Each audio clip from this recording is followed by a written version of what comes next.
Yakapin ang sensya. Yan ang panawagan ng Department of Science and Technology sa lahat ng kabataan.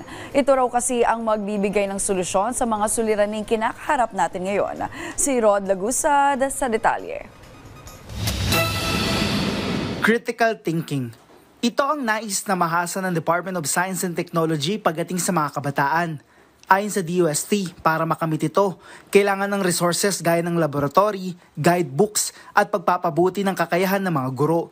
Nais ng ahensya na maunawaan ng mga kabataan na ang science ay may kakayahang makapagbigay ng solusyon at makapagbukas ng mga bagong oportunidad.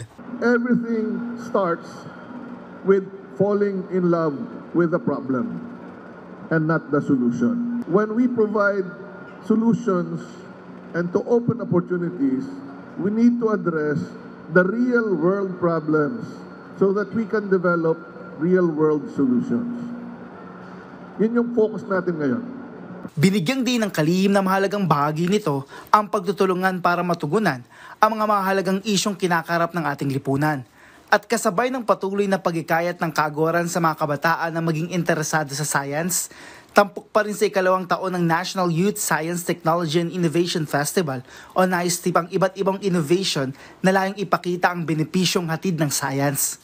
Ayon sa mga mag-aaral, malaking tulong ito para maging interesado sila sa science. Marami po akong natutunan at mas marami po tayong mas na-discover. And also, being a campus journalist also, mas napalawak po natin yung kaalaman natin at mas napalawak po natin yung mga knowledge po natin sa siyensya. I always dreamt of being a science writer, but I was unable to reach that dream due to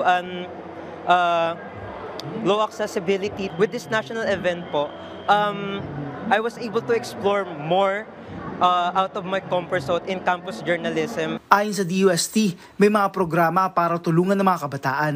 Ang Philippine Council for Industry, Energy and Emerging Technologies Research and Development Council, they have this Young Innovators Program, no? Meron din ng SEI ng I Make, We Make.